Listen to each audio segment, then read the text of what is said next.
Shri M G Suresh Kumar, അതാണോ വിഷയം? ഒന്ന്, ജലവൈദ്യുത പദ്ധതി, അതിനൊരു ആൾട്ടർനേറ്റായി നമുക്ക് ഇപ്പോൾ പാരിസ്ഥിതിക പ്രശ്നം പറഞ്ഞ് 2 പദ്ധതികളുടെ കാര്യം അദ്ദേഹം ചൂണ്ടിക്കാട്ടി. അതും യഥാർത്ഥത്തിൽ UPA സർക്കാരിൻ്റെ കാലത്ത് കൂടി ഉള്ളതാണ്. അത് അവിടെ ഇരിക്കട്ടെ. മാത്രമല്ല, ആൾട്ടർനേറ്റായി സോളാർ നമുക്കങ്ങനെ ആശ്രയിക്കാനാകുമോ? സിയാൽ മോഡൽ. ഈ ജലവൈദ്യുത പദ്ധതികളിൽ നവീകരണം ഇല്ലേ? എന്താണ് ഇപ്പോഴത്തെ പ്രതിസന്ധിക്ക് കാരണം? ഈ പകല് നമുക്ക് സർപ്ലസ് ആണോ? എന്താണ് അതിൻ്റെ ഒരു വസ്തുതയൊന്ന് ജനങ്ങളോട് പറയൂ, അവർക്ക് മനസ്സിലാകുന്ന ഭാഷയിൽ. ഒന്ന് പലപ്പോഴും തികച്ചും ലളിതയുക്തിയും വസ്തുതകൾക്ക് നിരക്കാത്തതുമായ ചർച്ചകളാണ് പലപ്പോഴും ഇത്തരം കാര്യത്തിൽ നടക്കുന്നത്. കേരളത്തിൽ പ്രധാനമായും നമുക്ക് ആശ്രയിക്കാൻ കഴിയുന്ന ഒരു സ്രോതസ്സ് ജലമാണ്.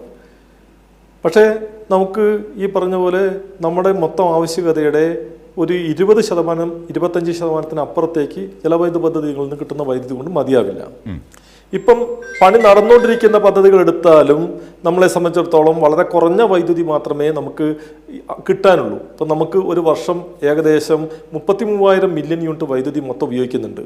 നമ്മളിപ്പം പണി നടന്നുകൊണ്ടിരിക്കുന്ന മുഴുവൻ ജലവൈദ്യുത പദ്ധതികളും പണി പൂർത്തിയാക്കിയാലും കിട്ടുന്നത് ഒരു 350 മില്യൺ യൂണിറ്റാണ്. 350 മില്യൺ യൂണിറ്റ് ഞാൻ 0.01% ആണ്. അപ്പോൾ ഈ പദ്ധതികൾ മുഴുവൻ പൂർത്തിയാക്കിയാൽ നമുക്ക് ആവശ്യമുള്ള വൈദ്യുതി കിട്ടും എന്ന രൂപത്തിൽ പറയാൻ കഴിയില്ല. ഇപ്പം അതിരപ്പള്ളി, അതുപോലെ തന്നെ പുയ്യൻകുട്ടി, സൈലന്റ് വാലി, ടിൻകല്ലാർ തുടങ്ങി കുറേ വലിയ പദ്ധതികൾ, സ്റ്റോറേജ് പദ്ധതികൾ ഉണ്ടായാൽ മാത്രമേ യഥാർത്ഥത്തിൽ നമുക്ക് വൈദ്യുതി പ്രതിസന്ധിക്ക് കുറച്ചെങ്കിലൊക്കെ പരിഹാരം ഉണ്ടാകാൻ കഴിയും. സ്റ്റോറേജ് പദ്ധതികൾ ഇല്ലാതെ സ്മോൾ ഹൈഡ്രോ പദ്ധതികൾ പോലും അത് ഉണ്ടാക്കാൻ കിട്ടുന്നത്ര കിട്ടട്ടെ എന്ന രൂപത്തിൽ ഉണ്ടാക്കുക എന്നല്ലാതെ ഒരു ശാശ്വതമായി പ്രശ്നപരിഹാരത്തിന് സ്മോൾ ഹൈഡ്രോ പദ്ധതികൾ പോലും പര്യാപ്തമല്ല. വളരെ ചെറിയ ഉൽപാദനം മാത്രമേ അതുകൊണ്ട് നമുക്ക് സാധ്യമാകൂ. പക്ഷേ ഇതിന് പകരമായി സോളാറാണ് പരിഹാരം എന്ന രൂപത്തിൽ കാണുമ്പോൾ നമ്മൾക്ക് പറ്റാവുന്നത്രയും സോളാർ നമ്മൾ ഇപ്പം തന്നെ ഉണ്ടാക്കുന്നുണ്ട് എന്നുള്ളത് കൂടി കാണണം. കേരളത്തിൻ്റെ പകൽ സമയത്തെ മൊത്തം ഡിമാൻഡ് എന്ന് പറയുന്നത് 4000 മെഗാവാട്ടാണ്. നമ്മുടെ റൂഫ് ടോപ്പ് സോളാർ, അതായത് പുരപ്പുറ സോളാറിൽ നിന്ന് 2100 മെഗാവാട്ട് ഉൽപാദനം സാധ്യമാവുന്നുണ്ട് എന്ന് പറഞ്ഞാൽ നമ്മുടെ പകൽ സമയത്തെ ഡിമാൻഡിൻ്റെ പകുതി ഡിമാൻഡിന് മാത്രം പ്ലാന്റ് കേരളത്തിൽ ഇപ്പോൾ റൂഫ് ടോപ്പ് സോളാർ ഉണ്ട്. അത് ഇന്ത്യയിൽ മറ്റൊരു സംസ്ഥാനത്തും അങ്ങനെ ഇല്ല. തൊട്ടടുത്ത സംസ്ഥാനമായ കർണാടകത്തിൻ്റെ പകൽ സമയത്തെ ഡിമാൻഡ് എന്ന് പറയുന്നത് ഏകദേശം 16,500 മെഗാവാട്ടാണ്. അവിടെ റൂഫ് ടോപ്പ് സോളാർ എന്ന് പറയുന്നത് ഉള്ളത് 932 മെഗാവാട്ട് മാത്രമാണ്. തമിഴ്നാട്ടിൽ 21,000 മെഗാവാട്ടാണ് പകൽ സമയത്ത് അവരുടെ ഡിമാൻഡ്. അവരുടെ സോളാർ കപ്പാസിറ്റി എന്ന് പറയുന്നത് 1,635 മാത്രമാണ്. നമ്മൾ 4,000 മെഗാവാട്ട് പകൽ സമയത്തെ ഡിമാൻഡ് ഉണ്ടാകുമ്പോൾ നമ്മൾക്ക് 2,100 റൂഫ് ടോപ്പ് ഉണ്ട്. കർണാടകത്തിലും തമിഴ്നാട്ടിലും വലിയ വിസ്തൃതമായ ഭൂമി ഉള്ളതുകൊണ്ട് 2,000 മെഗാവാട്ടിൻ്റെയും 3,000 മെഗാവാട്ടിൻ്റെ ഒക്കെ സോളാർ പ്ലാന്റുകൾ ഉണ്ട്. അദാനി അടക്കമുള്ള ആളുകൾ മുതൽ മുടക്കി അങ്ങനത്തെ പ്ലാന്റുകൾ ഉണ്ടാക്കിയിട്ടുണ്ട് സത്യമാണ്. പക്ഷേ ആ പ്ലാന്റുകൾ ഇപ്പോൾ ഗ്രിഡിൽ കണക്ട് ചെയ്യാൻ പറ്റുന്നില്ല. കാരണം പകൽ സമയത്ത് ഈ ഉൽപ്പാദനം നടത്തിയാൽ ആ ഉൽപ്പാദനം അബ്സോർവ് ചെയ്യാൻ പറ്റുന്ന സംവിധാനം ഇന്ന് രാജ്യത്തില്ല. ഇപ്പൊ കേരളം ഇന്നലെ 6.38 മില്യൺ യൂണിറ്റ് വൈദ്യുതി, 6.8 മില്യൺ യൂണിറ്റ് വൈദ്യുതി, ഏകദേശം 6.98 മില്യൺ യൂണിറ്റ്, അതായത് 7 മില്യൺ യൂണിറ്റിനടുത്ത് വൈദ്യുതി ഇന്നലെ സറണ്ടർ ചെയ്തിട്ടുണ്ട്. കഴിഞ്ഞ ഒരു മാസം എടുക്കുകയാണെങ്കിൽ ഓരോ ദിവസം നമ്മൾ 6 മുതൽ 10 മില്യൺ യൂണിറ്റ് വൈദ്യുതി വീതം ഓരോ ദിവസവും സറണ്ടർ ചെയ്തുകൊണ്ടിരിക്കുകയാണ്.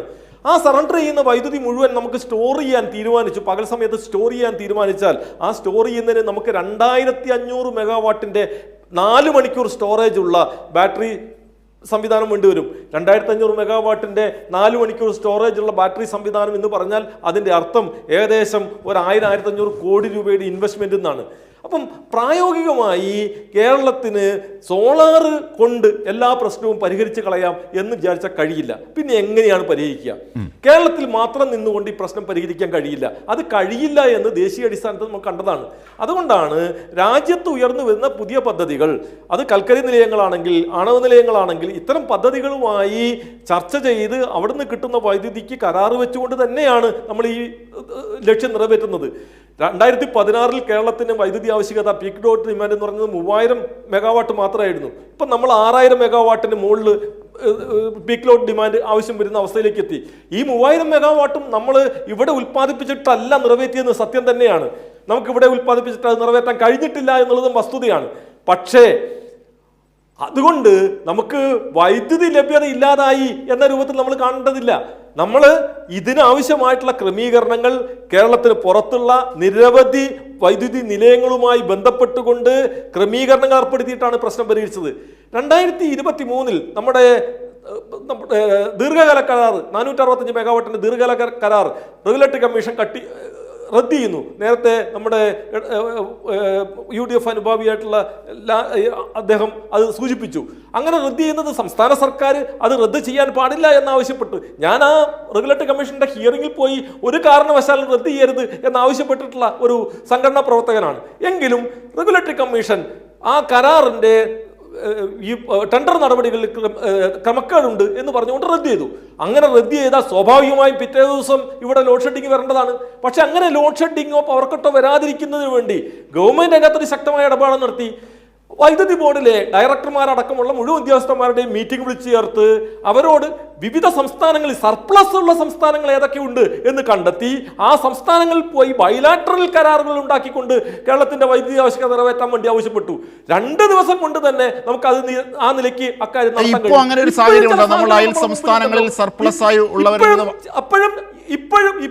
ഒരു സാധ്യത ഉണ്ട്.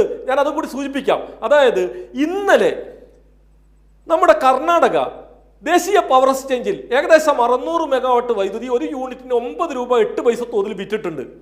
കേരളം ഭരിക്കുന്നത് UDF ആണല്ലോ, കർണാടകത്തിൽ ഭരിക്കുന്നത് കോൺഗ്രസ് ആണല്ലോ.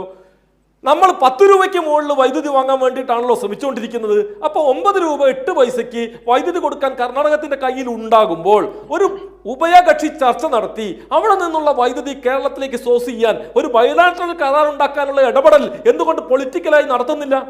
മഹാരാഷ്ട്രയിൽ അത്തരം സാധ്യതകളുണ്ട്. ഇപ്പോൾ ഗുജറാത്തിൽ നമുക്ക് അത്തരത്തിൽ ചില സാധ്യതകളുണ്ട്. ഇന്ത്യയിൽ ചില സംസ്ഥാനങ്ങളിൽ അങ്ങനെ ലഭ്യമായതുണ്ട്. അത് കണ്ടെത്തി ആ നിലയിലുള്ള ബൈലാറ്ററൽ ചർച്ചകൾ അടക്കം നടത്തണം. ഇതാണ് ഒരു യുദ്ധകാലാടിസ്ഥാനത്തിലുള്ള ഇടപെടൽ എന്ന് പറയുന്നത്. ഒരു ക്രൈസിസ് ഉണ്ടാകുമ്പോൾ ആ ക്രൈസിസ് മാനേജ് ചെയ്യലാണ് ഗവൺമെന്റ്. ഒരു ക്രൈസിസും ഇല്ലെങ്കിൽ കാര്യങ്ങൾ സ്മൂത്തായി നടന്നു പോകുന്ന കാലത്ത് പ്രത്യേകിച്ച് ഗവൺമെന്റിന് ആവശ്യമില്ല.